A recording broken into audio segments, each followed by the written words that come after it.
ओम शांति। ओम शांति। आज की तारीख है 21 अगस्त 2026। साकार महावाक्य। बाबा कहते मीठे बच्ची, बाप मीठे से मीठी सैक्रीन है। बाप मीठे से मीठी सैक्रीन है, इसीलिए और सब बातें छोड़ उस बाप को याद करो तो मीठी सैक्रीन बन जाएंगे। इसीलिए और सब बातें छोड़ उस बाप को याद करो तो मीठी सैक्रीन बन जाएंगे। बाबा कहते मीठे बच्चे, बाप मीठे से मीठी सैक्रीन है, इसीलिए और सब बातें छोड़ उस बाप को याद करो तो मीठी सैक्रीन बन जाएंगे। जिसको याद करेंगे उसके जैसे बन जाएंगे। मीठे ते मीठी सैक्रीन है बाबा। आप बाबा को याद करेंगे, बाकी सब बातें छोड़ देंगे तो आप उनके जैसे मीठी सैक्रीन बन जाएंगे उनको याद करने से। आज का प्रश्न, तुम बाप द्वारा श्रीमत लेकर अपने अंदर कौन से संस्कार भर रहे हो? तुम बाप द्वारा श्रीमत लेकर अपने अंदर कौन से संस्कार भर रहे हो? आप बाबा से श्रीमत लेते तो अपने अंदर कौन से संस्कार भर रहे हो? उत्तर, भविष्य में बिगर वजीर सारे विश्व पर राज्य करने के। बिगर वजीर, बिना किसी वजीर के सारे विश्व पर राज्य करने के भविष्य के लिए तुम यहां आई हो। भविष्य राजधानी चलाने की श्रीमत लेने, कि भविष्य राजधानी कैसे चलानी है उसकी श्रीमत लेने तुम यहां आए ही हो। बाप तुम्हें ऐसी श्रीमत दे देते जो आधा कल्प तक कोई की राय लेने की दरकार ही नहीं। बाप तुम्हें ऐसी श्रीमत दे देते जो आधा कल्प तक कोई की राय लेने की दरकार ही नहीं। राय उन्हें लेनी पड़ती जिनकी बुद्धि कमजोर हो। राय उन्हें लेनी पड़ती जिनकी बुद्धि कमजोर हो। तो आपको किसी से राय लेने की दरकार नहीं। कैसे? अगर आज यहां बुद्धिवानों के बुद्धिवान जो बाप दादा है उससे अगर बुद्धि लेते हो तो, आज उनकी श्रीमत पर चलते हो तो कल आपको वजीर रखने की जरूरत नहीं, किसी से राय लेने की दरकार नहीं। अगर आज बुद्धि को बाप के आगे समर्पित करते, बुद्धि का अभिमान नहीं चाहिए, बुद्धि का समर्पण चाहिए। बुद्धि का अभिमान झट आता है, इतना दे अभिमान है कि पता ही नहीं चलता कि बुद्धि का अभिमान कब आ जाता है।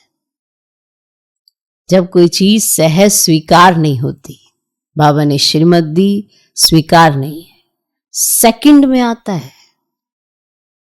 आपको पता भी नहीं चलेगा कि हम अपोजिशन कर रहे हैं, हम पालन नहीं कर रहे हैं, अपोजिशन कर रहे हैं, पता भी नहीं चलेगा। पर उसकी रिजल्ट आपकी खुशी गायब। अगर बुद्धि बाप की श्रीमत पर मान चलती है, आप खुश रहेंगे, हल्के रहेंगे, अपने में माइट भी अनुभव करेंगे। तो आज वो बुद्धि लेते हैं, कल उसी बुद्धि से राजधानी चलाते हैं। कितनी वंडरफुल बात है। वहां बुद्धि की जरूरत नहीं। यहां पे कुछ कार्य करते करते अचानक से ही कुछ हो जाता है। कार्य वैसा नहीं होता एक्यूरेट, रॉयल्टी भी नहीं रहती। क्यों ऐसा? कहीं ना कहीं आ जाता है बुद्धि का अभिमान, और स्वीकार भी नहीं होता कि हमें ये बुद्धि का अभिमान आया है। ये भी बहुत विचित्र सी बात है। तो भविष्य में बिगर वजीर सारे विश्व पर राज्य करने के तुम यहां आई हो भविष्य राजधानी चलाने की श्रीमत लेने। बाप तुम्हें ऐसी श्रीमत दे देते जो आधा कल्प तक कोई की राय लेने की दरकार ही नहीं। राय उन्हें लेनी पड़ती जिनकी बुद्धि कमजोर हो, उन्हें राय लेनी पड़ती है, जो जज नहीं कर पाते हैं कि कब कहां क्या कैसे क्या करना है। इसी तरह से आप देखते कितने वजीर कितने वकील, एक से पूछो उसकी बात समझ नहीं आई क्योंकि अपने हिसाब से नहीं आई, फिर दूसरे से पूछो, राय नहीं जची। आज हम भगवान की राय का पालन कर लेंगे ना तो सारे कल्प में किसी और की राय लेने की दरकार भी नहीं रहेगी। इतनी बुद्धि सक्षम होगी, तुरंत निर्णय कर पाएंगे। अब जब निर्णय नहीं होते तो काम कितने पेंडिंग हो जाते हैं, और अगर सेकंड में निर्णय हो जाते हैं तो कार्य जल्दी हो जाते हैं। निर्णय ना होना ये भी तो बुद्धि की कमजोरी ही है, नहीं है? तो राय तो उन्हें ही लेनी पड़ती जिनकी बुद्धि कमजोर हो। अब वहां पे आपकी बुद्धि अच्छी रहती क्योंकि यहां आप बुद्धि का समर्पण करते हो, तो वहां पे जाके आप राजधानी चला सकते हो। नहीं कि उतरेंगे ही उसी समय, नहीं तो जहां पे राय लेने की जरूरत पड़ती हो, नहीं तो वहां उतरेंगे जहां राय लेने की जरूरत ही नहीं। कब? जब यहां बुद्धि का समर्पण किया होगा तब। आज का गीत है, तुम ही हो माता पिता तुम ही हो। ओम शांति। मीठे मीठे रूहानी बच्चों ने गीत सुना। ये किसने कहा कि मीठे मीठे रूहानी बच्चे? जरूर रूहानी बाप ही कह सकते हैं। मीठे मीठे रूहानी बच्चे अभी सम्मुख बैठे हैं और बहुत ही प्यार से बाप समझा रहे हैं। अभी तुम जानते हो सिवाय रूहानी बाप के सर्व को सुख शांति देने वाला व सर्व को दुखों से लिबरेट करने वाला दुनिया भर में और कोई नहीं है। इसीलिए दुख में बाप को याद करते रहते हैं। तुम बच्चे सम्मुख बैठे हो, जानते हो बाबा हमको सुखधाम का लायक बना रहे हैं। सदा सुखधाम का मालिक बनाने वाले बाप के सम्मुख हैं। अभी समझते हैं सम्मुख सुनने और दूर रहकर सुनने में बहुत फर्क है। सम्मुख बैठकर मुरली सुनने में और दूर बैठकर मुरली सुनने में बहुत फर्क है। मधुबन में सम्मुख आते हो, मधुबन मशहूर है। मधुबन वृंदावन में उन्होंने श्री कृष्ण का चित्र दिखाया है, परंतु श्री कृष्ण तो है नहीं। अब यहां तो निराकार बाप तुम बच्चों से मिलते हैं। तुम्हें स्वयं को घड़ी घड़ी आत्मा निश्चय करना है। मैं आत्मा बाप से वर्षा ले रही हूं। सारे कल्प में ये एक ही समय आता है। ये कल्प का सुहावना संगम युग है। इनका नाम रखा है पुरुषोत्तम। यही संगम युग है जिसमें सब मनुष्य मात्र उत्तम बनते हैं। अभी तो सभी मनुष्य मात्र की आत्मा तमो प्रधान है, जो फिर सतो प्रधान बनती है। सतो प्रधान है तो मनुष्य उत्तम होते हैं, तमो प्रधान होने से मनुष्य भी कनिष्ठ होते हैं। तो आत्माओं को बाप बैठ सम्मुख समझाते हैं। सारा पाठ आत्मा ही बजाती है, ना कि शरीर। आत्मा और शरीर जब दोनों का मेल होता है तो पाठ बजता है। तुम्हारी बुद्धि में आ गया है कि हम आत्मा असल में निराकारी दुनिया व शांति धाम में रहने वाली हैं। ये किसको भी पता ही नहीं है, ना खुद समझते ना समझा सकते हैं। तुम्हारी बुद्धि का ताला अब खुला है। तुम समझते हो बरोबर आत्माएं परम धाम में रहती है। वह है इनकॉर्पोरियल वर्ल्ड। अब यह है कॉर्पोरियल वर्ल्ड। यहां हम सब आत्माएं पाठधारी, एक्टर्स पाठधारी हैं। पहले पहले हम पाठ बजाने आते हैं, फिर नंबर बार आते जाते हैं, सभी एक्टर्स इकट्ठे नहीं आ जाते, भिन्न भिन्न प्रकार के एक्टर्स आते रहते हैं। सब इकट्ठे तब होते हैं जब नाटक पूरा होता है। अभी तुमको पहचान मिली है, आत्मा असुर शांति धाम की रहवासी है और यहां आती है पाठ बजाने। बाप सारा समय पाठ बजाने नहीं आते, सारा समय पाठ बजाने नहीं आते। हम ही पाठ बजाते बजाते तमो प्रधान बन जाते हैं। अभी तुम बच्चों को सम्मुख सुनने से बड़ा मजा आता है, इतना मजा मुरली पढ़ने से नहीं आता।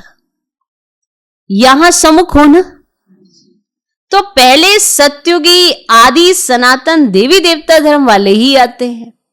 तुम जानते हो कि भारत गॉड गॉडेज का स्थान था, अभी नहीं है। चित्र देखते हो तो थे जरूर, पहले पहले हम देवी देवता थे। अपने पाठ को तो याद करेंगे कि भूल जाएंगे? याद करेंगे अपने पाठ को कि भूल जाएंगे? बाप कहते तुमने ये पाठ बजाया है, ये ड्रामा है। नई दुनिया सो फिर पुरानी होती है। पहले पहले ऊपर से जो आत्माएं आती हैं वह गोल्डन एज में आती हैं, और ये सब बातें अभी तुम्हारी बुद्धि में है। और सत्युग आदि में तुम ही आए थे पाठ बजाने। तुम विश्व के मालिक महाराजा महारानी थे, तुम्हारी राजधानी थी। अभी तो राजधानी है ही नहीं। अब तुम सीख रहे हो क्या कि हम राजाई कैसे चलाएंगे? अब तुम सीख रहे हो कि हम राजाई कैसे चलाएंगे। वहां वजीर होते नहीं, इसीलिए यहां ही सीख रहे हो कि वहां राजाई कैसे करनी है। यहां जिसने अपने पे शासन करना सीख गया वो वहां सब पे अपना राज्य चला सकता है, जिसे अपने पर राज्य करना आ गया। इसीलिए पहले कहा जाता है स्वदर्शन चक्रधारी और स्वराज्य अधिकारी। अपना चक्कर भी घुमाओ और अपने पर राज्य करना भी सीखो। कर्म इंद्रिय जीत भी बनो, मन जीत भी बनो, विश्व जीत भी बनो, प्रकृति जीत भी बनो। तो ये सारे खुद करने वाले कार्य हैं अपने लिए, ना कि दूसरों के साथ करवाने हैं। वो नेचुरल हो जाएगा। यहां आपका अपने ऊपर राज्य होगा तो वहां राजाई कर सकोगे। वंडरफुल है वैसे, नहीं? तो तुम यहां सीख रहे हो कि हम राजाई कैसे चलाएंगे। माना जब कोई चीज नहीं चलानी आती तो सीखी जाती है ना। तो आने वाला है राजा महाराजाओं का राज्य, अब वहां पे राजाई कैसे चलाएंगे, ये अभी यहां सीख रहे। तो आज अपने पर राज्य करना आएगा तो कल वो नेचुरल हो जाएगा, ऑटोमेटिकली उस राज्य में जाएंगे जहां पर आप राजाई करना आज सीख रहे हो। कैसे सीख रहे हो? अपने पर राज्य करना। यहां इसको शांत रखना, हलचल में नहीं आना, वरना तो हर छोटी छोटी बात आपको हलचल में लाएगी। हर छोटी छोटी बात, और पुरानी भी। वंडरफुल बात यह है कि पुरानी बातों से नई चीजों की थ्योरियां लिखने लगते हैं हम। बदलना तो खुद को ही है। क्या कैसे बदलना है? अगर बाबा साथ है तो बदलना आसान है, अगर बाबा साथ नहीं है तो यही बड़ा डिफिकल्ट है, बहुत मुश्किल है। इसीलिए यहीं पर सिखाया जा रहा है आपको राज्य कैसे करना है। तो यहां सीख रहे हो कि हम राजाई कैसे चलाएंगे। अच्छा, वहां वजीर होते ही नहीं है।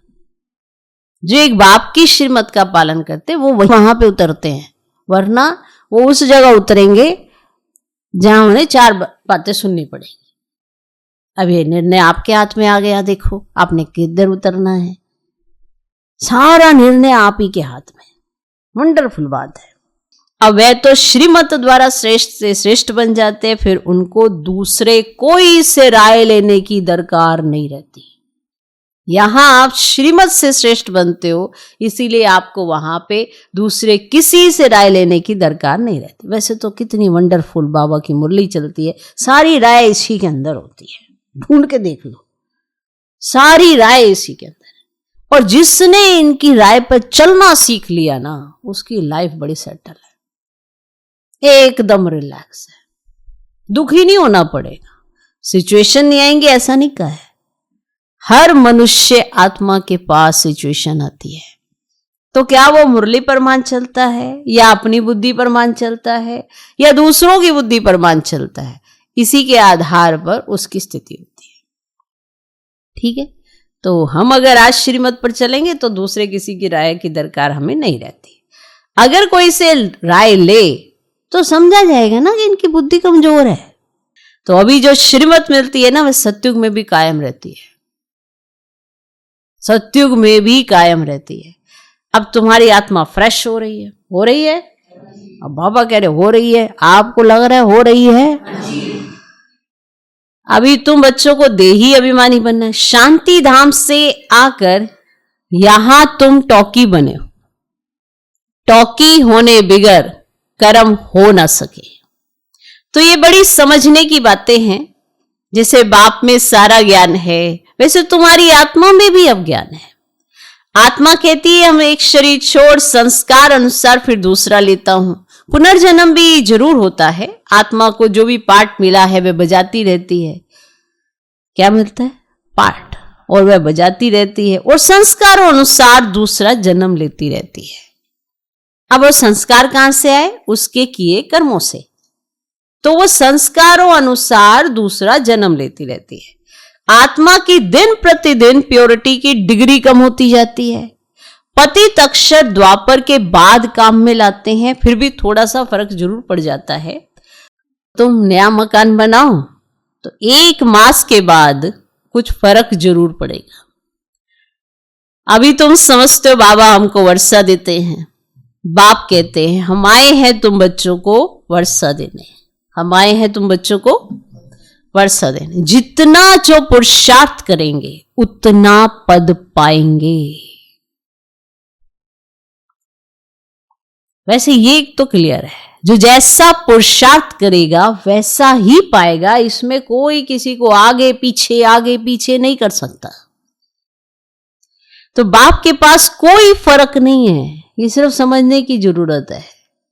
बाप जानते हैं हम आत्माओं को पढ़ाते हैं। आत्मा हर एक अपने लिए पुरुषार्थ करती है।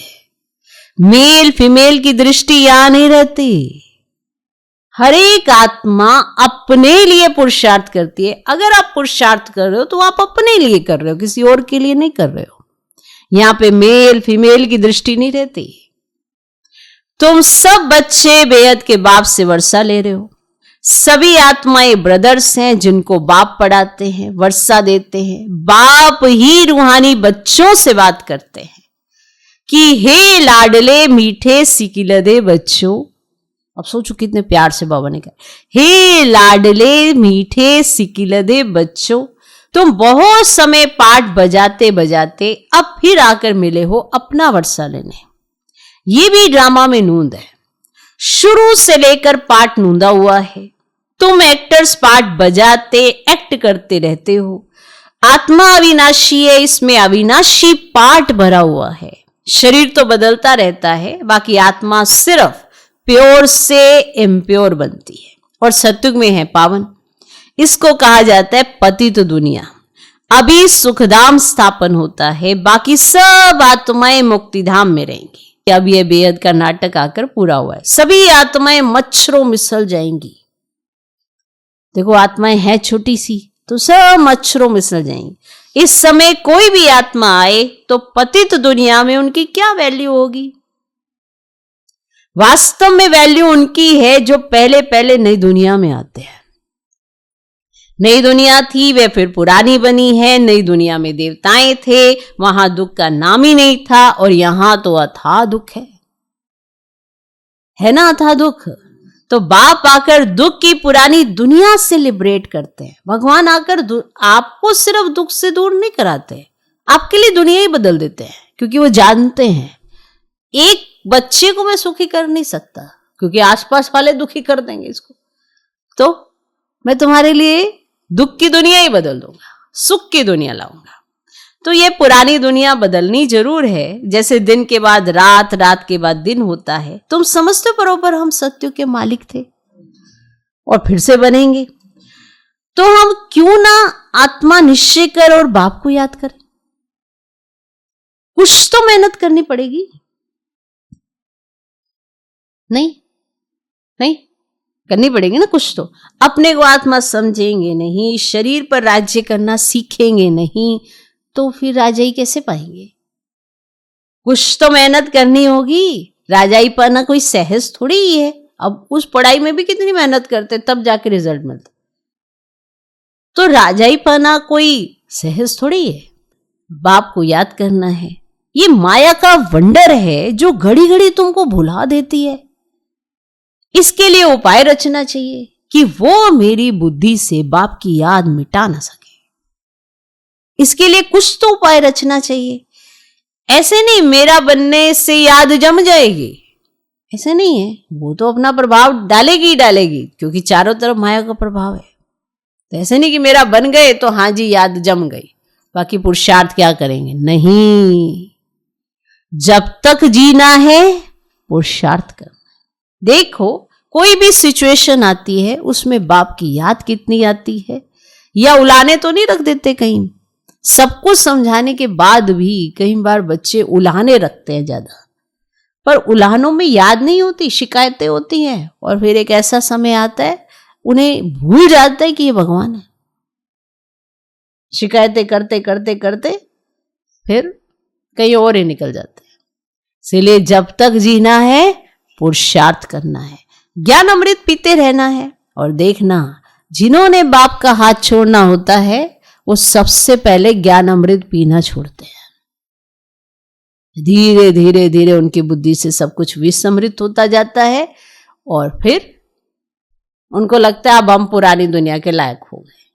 और फिर जैसे ही वहां पिटाई होती है फिर बाप याद आता है, क्योंकि वहां तो फिर पिटाई भी, धुनाई भी, सब कुछ होना है, रगड़ाई भी। क्योंकि आत्मा तो फिर से शरीर में फंस गई, फिर से देहधारियों में फंस गई। अब यहां तो आत्मा का पाठ पक्का कराया जाता है ताकि हर बात से न्यारे प्यारे होना आता हो। तो सोचो, यही भूल जाते हैं कि ये हमारा अंतिम जन्म है। अभी तुम तो ये समझते हो ना कि ये हमारा ये अंतिम जन्म है। इस शरीर का भान छोड़ देही अभिमानी बनना है। शरीर देखो आपको बार बार अपनी तरफ खींचता है, क्योंकि इतने समय का अभ्यास जो पड़ गया है, जो भी लेटेस्ट भी देखें तो। और पहले का अभ्यास तो याद ही नहीं है। हमें लगता है कि अरे आत्मा समझना कितना डिफिकल्ट है, जबकि ओरिजिनल चीज ही वही है, सबको पता है, फिर अभ्यास नहीं है। तो इस शरीर का भान छोड़ देही अभिमानी बनना है। गृहस्थ व्यवहार में भी रहना है, पुरुषार्थ जरूर करना है। सिर्फ अपने को आत्मा निश्चय कर बाप को याद करो। तमेव माता च पिता तमेव। तो ये सब है भक्ति मार्ग की महिमा। तुमको सिर्फ एक अलफ को याद करना है। एक ही मैं सैक्रीन हूं, तुम भी और सब बातें छोड़ बहुत मीठी सैक्रीन बन जाओ। मैं भी तो एक ही सैक्रीन हूं और तुम और सारी बातें छोड़ो और मीठी सी सैक्रीन हो जाओ। अभी तुम्हारी आत्मा तमो प्रधान बनी है, उनको सत्व प्रधान बनाने के लिए याद की यात्रा में रहो। सबको यही बताओ, बाप से सुख का वर्षा लो। सुख होता ही है सत्युग में, और सुखधाम स्थापन करने वाला बाप है। और बाप को याद करना है बहुत सहज, परंतु माया का ओपोजिशन बहुत है। सहज है बाप को याद करना, पर साथ साथ माया का ओपोजिशन बहुत है। इसीलिए कोशिश कर मुझे याद करो तो खाद निकल जाएगी और सेकंड में जीवन मुक्ति गाया जाता है।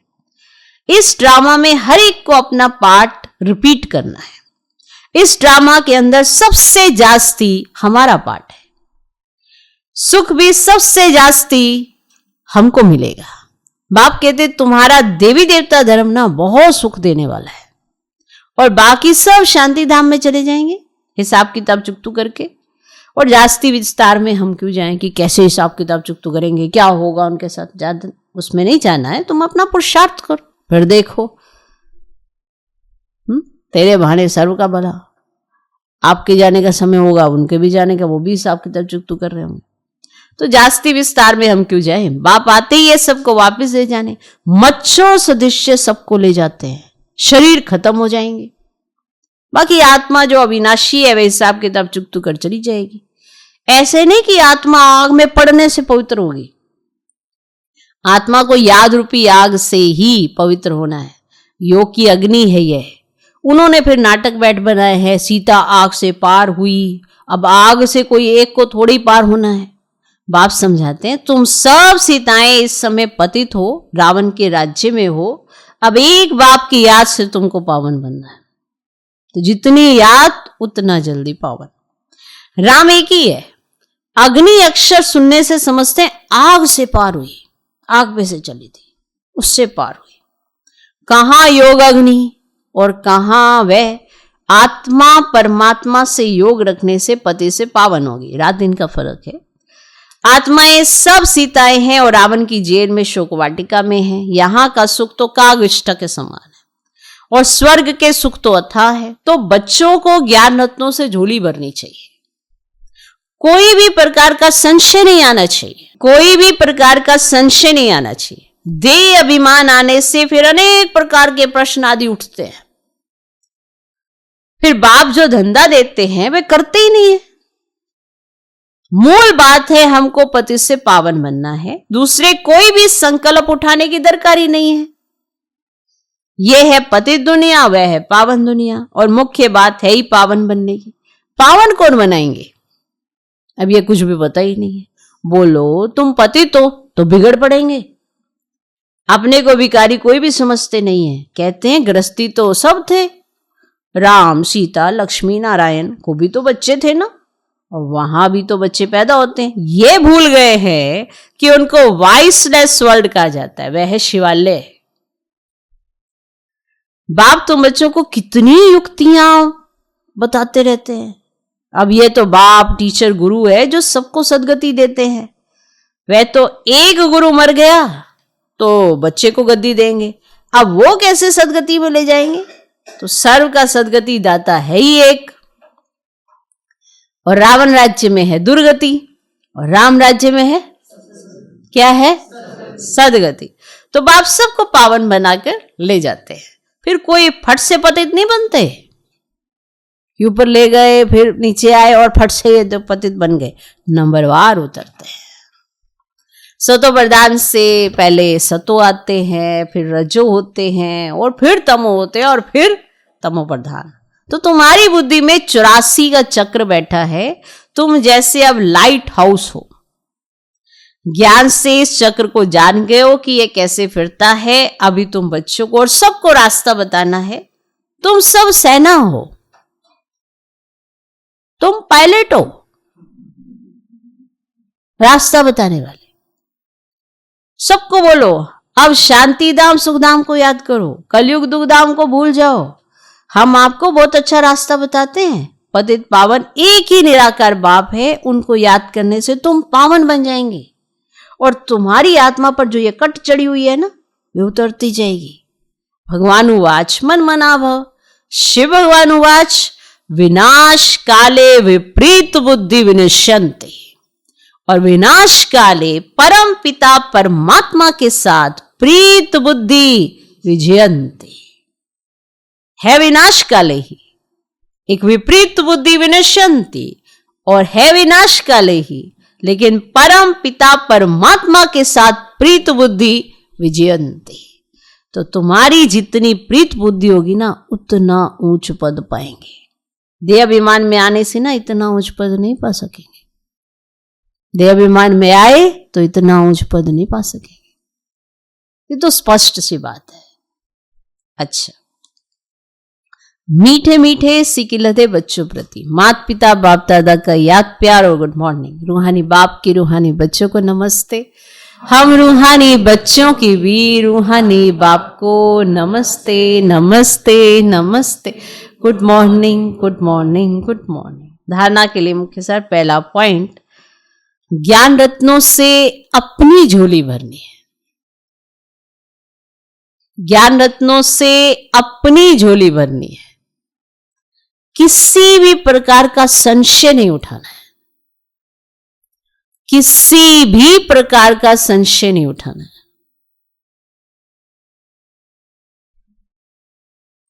जितना हो सके बाप को याद करने का पुरुषार्थ कर पावन बनना है। जितना हो सके बाप को याद करने का पुरुषार्थ कर पावन बनना है। बाकी प्रश्नों में नहीं जाना है, बाकी प्रश्नों में नहीं जाना है। ज्ञान रत्नों से अपनी झोली भरनी है, किसी भी प्रकार का संशय नहीं उठाना है, जितना हो सके बाप को याद करने का पुरुषार्थ कर पावन बनना है, बाकी प्रश्नों में नहीं जाना है। दूसरा पॉइंट, एक बाप से सच्ची प्रीत रख, एक बाप से सच्ची प्रीत रख, बाप समान मीठी सैक्रीन बनना है। एक बाप से सच्ची प्रीत रख, बाप समान मीठी सैक्रीन बनना है। आज का वरदान, सदा ज्ञान सूर्य के सम्मुख रहने वाले अंतर्मुखी स्वमानधारी भव। सदा ज्ञान सूर्य के सम्मुख रहने वाले अंतर्मुखी स्वमानधारी भव।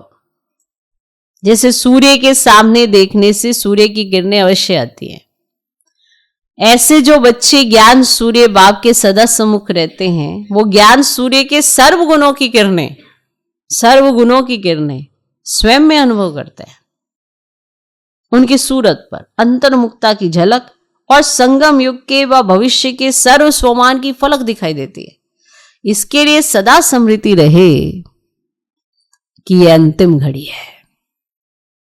किसी भी घड़ी इस तन का विनाश हो सकता है, किसी भी घड़ी इस तन का विनाश हो सकता है। इसलिए सदा प्रीत बुद्धि बन ज्ञान सूर्य के सम्मुख रहे, अंतर्मुखता व स्वमान की अनुभूति में रहना है। इसीलिए सदा प्रीत बुद्धि बन ज्ञान सूर्य के सम्मुख रहे, अंतर्मुखता व स्वमान की अनुभूति में रहना है। आज का स्लोगन, सदा उड़ती कला में उड़ना ही झमेलों के पहाड़ को क्रॉस करना है। सदा उड़ती कला में उड़ना ही झमेलों के पहाड़ को क्रॉस करना है। यह अव्यक्त इशारे अपवित्रता के बीज को भी समाप्त कर संपूर्ण स्वच्छ बनो। पवित्रता ही महानता है, यही योगी जीवन का आधार है।